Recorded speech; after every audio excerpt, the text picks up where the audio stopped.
Today, we'll explore the incredible lives of famous Civil War generals, brought to life through AI. Join us as we uncover their stories, triumphs, and challenges in a unique way. Let's start with Robert E. Lee, a key figure in the American Civil War.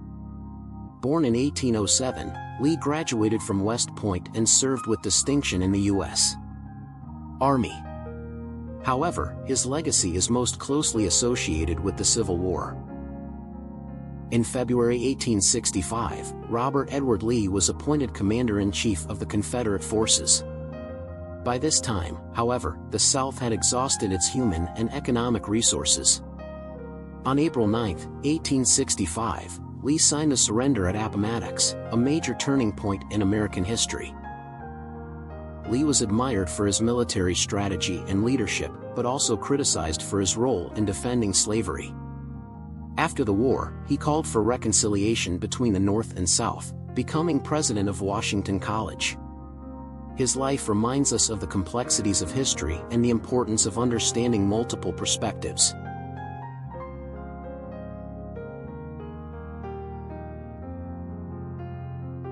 He was promoted to lieutenant general in 1866.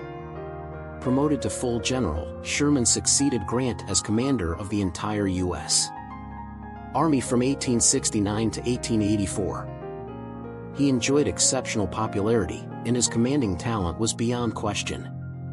Sherman was recognized as the primary creator of the concept of total war. Unlike other Civil War generals, he consistently avoided interference in politics.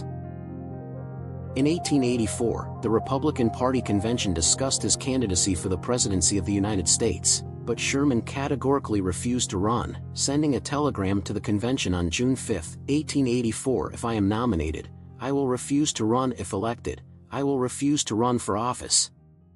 This phrase became known as the Sherman Formula and is considered the classic form of uncompromising refusal of political office. Ulysses Simpson Grant, the 18th President of the United States and a key figure in the Civil War. Born in 1822 in Point Pleasant, Ohio, Grant had humble beginnings. He graduated from West Point and initially struggled in civilian life. However, when the Civil War began, he proved himself to be a brilliant military strategist. His leadership in such decisive battles as Vicksburg and Appomattox helped ensure the Union victory, demonstrating his tenacity and tactical genius. After the war, Grant became the first president to champion civil rights for all Americans during Reconstruction. After the Civil War, General Joseph E. Johnston made his home in Savannah, Georgia. He took on significant roles, serving as president of a railroad company in Arkansas and also working in the insurance industry. From 1879 to 1881, he represented the Democratic Party as a congressman. In 1887, President Grover Cleveland appointed him as Railroad Commissioner, a position he held until his passing. Notably, Johnston, much like General Robert E. Lee, always remembered the generosity shown to them by General William Tecumseh Sherman after their surrender. Pierre-Gustave Toutant Beauregard, a key figure in the American Civil War. Born in 1818 in Louisiana, Beauregard was a brilliant military strategist and the first general to lead Confederate troops into battle. He is best known for his role at the First Battle of Bull Run, where his leadership skills proved decisive. Despite the difficulties and controversies throughout his career, Beauregard's influence on military tactics and his dedication to the Confederate cause are undeniable. George Brinton McClellan, born in 1826, graduated from West Point and rose quickly through the ranks.